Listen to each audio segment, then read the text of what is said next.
Pour l'Afrique, le pays le moins corrompu sont les Seychelles, qui est une petite île de moins de 100 000 habitants. Tenez-vous bien, les Seychelles sont mieux classées que la Belgique et le Royaume-Uni, mais aussi les Seychelles sont mieux classées que les États-Unis et la France aussi.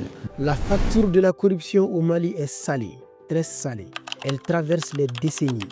Elle court depuis la Première République. Et sans aucun doute, elle nous a coûté ce que nous avions de plus précieux, notre développement.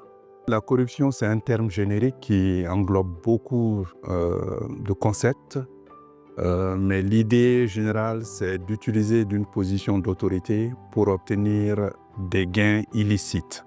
C'est-à-dire, vous êtes dans une fonction, vous occupez un poste et vous utilisez ce poste ou cette fonction pour obtenir quelque chose à laquelle vous n'avez pas droit. On trouve beaucoup de formes de corruption et c'est dans tous les domaines, dans tous les secteurs.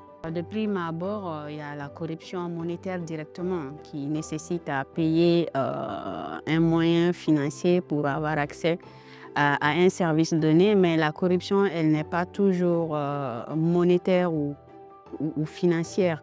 Elle est souvent aussi non matérielle, même souvent les trafics d'influence, le népotisme.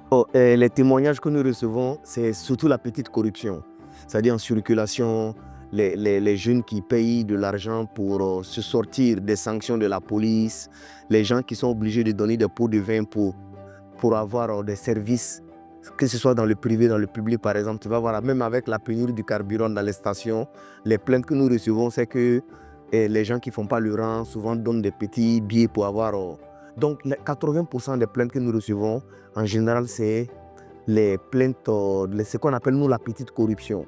Mais la grande corruption qui consiste les gros dossiers, les détournements de fonds au niveau du gouvernement, les rapports du vérificateur, tu vois que beaucoup les jeunes, peut-être qu'ils n'ont pas les moyens de comprendre ces rapports, ils n'ont pas les moyens de dénoncer. Peut-être c'est ce qui pousse les jeunes à ne pas beaucoup se prononcer sur ça. Quand tu parles d'actes de corruption, il y a un duo infernal qui intervient dedans. Quand je parle du duo infernal, je parle du corrupteur et du corrompu. Voilà, ces deux acteurs interviennent dans l'acte de corruption et ces deux acteurs sont tous coupables. Mais très souvent, c'est pas pour justifier l'acte de l'un ou de l'autre, mais très souvent, globalement, chez nous ici au Mali, il y a une victime parmi aussi ces deux acteurs coupables. Très souvent, moi je pense que la victime, c'est le corrupteur. Monsieur Moumoun Guindo, magistrat, ancien président de l'Office central de lutte contre l'enrichissement illicite, a posé des mots et des chiffres sur cette réalité.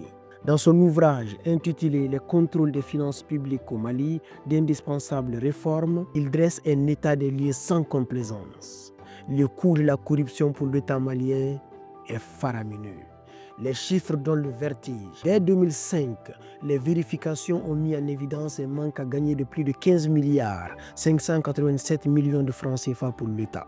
Une somme colossale, une somme qui n'est pas abstraite, une somme qui aurait pu changer de vie. Avec ce montant, l'État aurait pu financer 130 km de routes bitumées ou 445 km de routes en terre moderne, 26 lycées classiques ou 445 blocs de 3 salles de classe équipées, 6 836 pompes de motricité humaine ou 693 puits citernes ou encore 843 puits modernes. Dans le secteur de la santé, ce qui aurait pu être fait depuis 2005, 1559 dispensaires, 1075 maternités, 693 centres de santé communautaires ou 78 centres de santé de référence.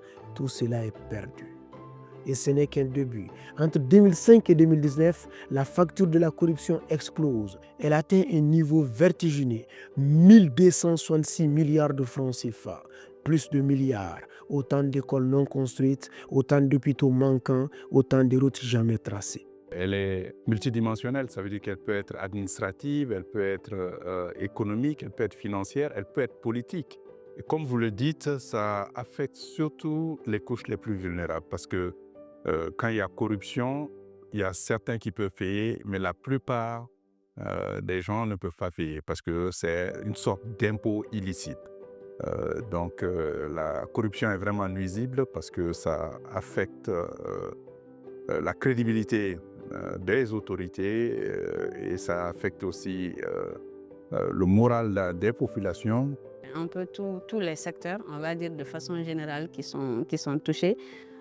Mais si on veut raisonner de façon structurelle au niveau de l'administration, les usagers, quand on le contextualise, il y a beaucoup de données, des études qui pointent du doigt certains secteurs, notamment la justice, la police, les services d'administration publique. Même dans le secteur de la justice, on trouve beaucoup de corruption. Et c'est sur toute la ligne. Et c'est cette volonté politique qui a amené l'État à prendre des dispositions majeures, notamment de nouvelles lois, et puis à amener aussi des forums, beaucoup de réflexions pour que la justice s'améliore. Si on prend le secteur de l'éducation, c'est un secteur aussi où on trouve beaucoup la corruption. Même au niveau de la santé, le système est des fois très corrompu. Dans les aspects de passation de marché aussi, on trouve beaucoup de corruption.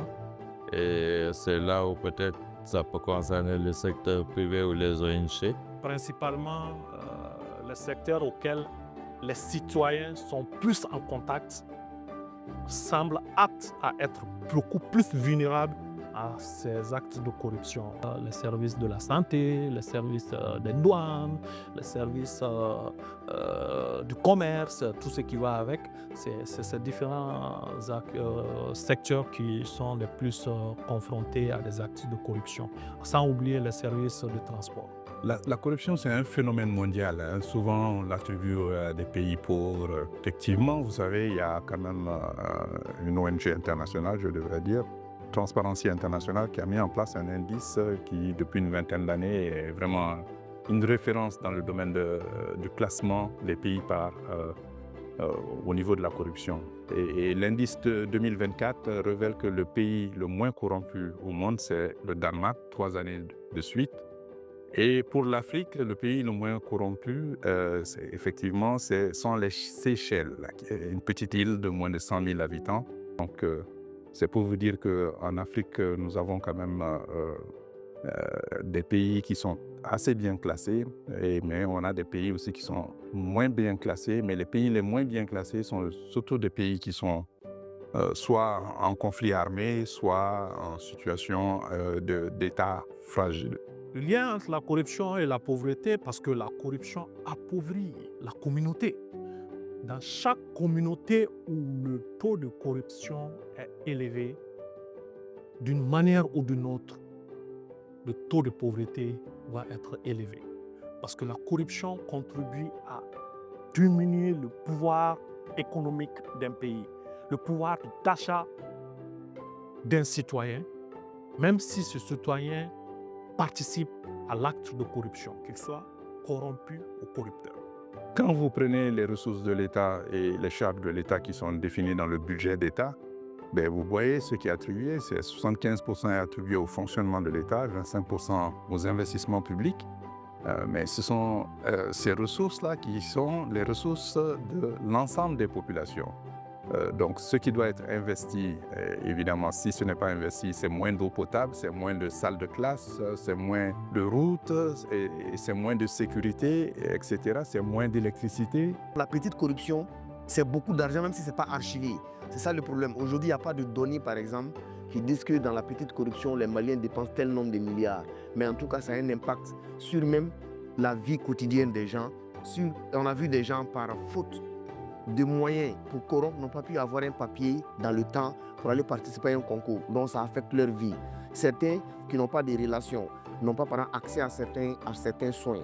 Et même dans le cadre de notre projet que nous soutenons, il y a des bénéficiaires par exemple, leur projet est censé sur les questions d'accès à la santé, les difficultés que les gens ont à accéder à la santé à cause de la corruption. Il y a des structures dédiées à la lutte contre la corruption et aussi des organisations de la société civile qui travaillent pour appuyer un peu ces structures et dans la dénonciation et dans l'accompagnement pour travailler à ce qu'il y ait plus d'exigence, qu'il y ait plus de transparence dans la gestion des fonds publics. On peut citer le bureau du vérificateur, on peut citer l'Office central de lutte contre l'enrichissement illicite, citer la CASCA qui est au niveau de la présidence, de l'administration.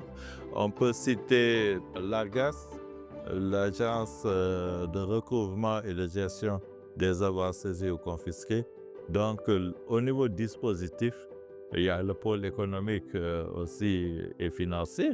On ne finit pas de citer, il y a énormément de dispositifs qui sont pris dans le cadre de la lutte contre la corruption. Mais l'histoire de la corruption, si on se réfère au Mali, tous les régimes ont quand même combattu la corruption depuis la Première République, opération Villa, opération Taxi, mais la corruption n'est pas de la même nature. J'ai lu une analyse assez intéressante l'autre jour qui comparait la corruption sous les différents régimes. Il y avait un office d'échange, certaines autorités n'ont pas respecté cette législation, c'était ça la corruption. Ou bien un fonctionnaire qui louait sa maison à une organisation internationale et qui touchait des devises sans déclarer, c'était ça la corruption. Ou bien avoir un taxi sans avoir détourné de l'argent, vous êtes fonctionnaire, vous avez un taxi, c'était ça la corruption sous la Première République. Mais nous voyons aujourd'hui que, évidemment, des gens se permettent de détourner des milliards. La corruption a beaucoup évolué et a beaucoup changé et vraiment a pris en otage l'État lui-même. De mettre en place des mécanismes pour sanctionner et respecter rigoureusement ces mécanismes. L'acte de corruption doit être sanctionné du côté du corrupteur et du côté du corrompu. C'est la dénonciation. Il n'y a pas autre action citoyenne que la dénonciation, mais aussi accompagnée de sensibilisation. Les médias jouent un très grand rôle, mais il faut aussi que l'État joue son rôle pleinement en valorisant les textes de loi, donc en sanctionnant tout acte de corruption. Donc les sanctions là, ça peut être aussi des motivations.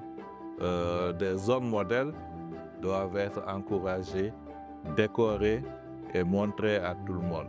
Nous avons une plateforme numérique dénommée Kenekanko où nous encourageons la société, la population à dénoncer les cas de corruption avérés. Par exemple, si vous êtes dans la rue ou bien si vous rentrez dans un service et que vous êtes victime de corruption, vous pouvez tout de suite aller sur la plateforme. C'est comme l'utilisation de WhatsApp. L'application Kenekanko qui permet aux jeunes de dénoncer dans l'anonymat. Donc c'est nous qui collectons ces dénonciations sans le nom de la personne et nous la transmettons aux autorités à travers des rapports. Dans les réseaux sociaux aujourd'hui ont prouvé au Mali que c'était un moyen efficace de lutte contre la corruption parce que des thèmes qui ont été dénoncés. Je prends l'exemple d'un élève qui allait dans une académie pour retirer dans un CAP pour retirer l'attestation de son petit frère qui a été admis au bac et on lui a imposé le paiement de la somme de 500 francs. Donc il a fait une vidéo dans la cour du CAP, mais il n'a filmé personne, il n'a pas filmé ni la personne qui lui a demandé de l'argent, il n'a pas filmé le visage de quelqu'un, il n'a pas filmé les locaux, il s'est juste filmé en disant « Cher Malien, je suis sûr dans tel CAP, on m'exige 500 francs pour une attestation d'idée, or c'est gratuit. » Donc ça a été partagé par des millions de personnes. Le ministre à l'époque a fait un communiqué pour dire que les attestations sont gratuites. Donc vous voyez comment aujourd'hui les réseaux peuvent pousser les gens à lutter contre la corruption.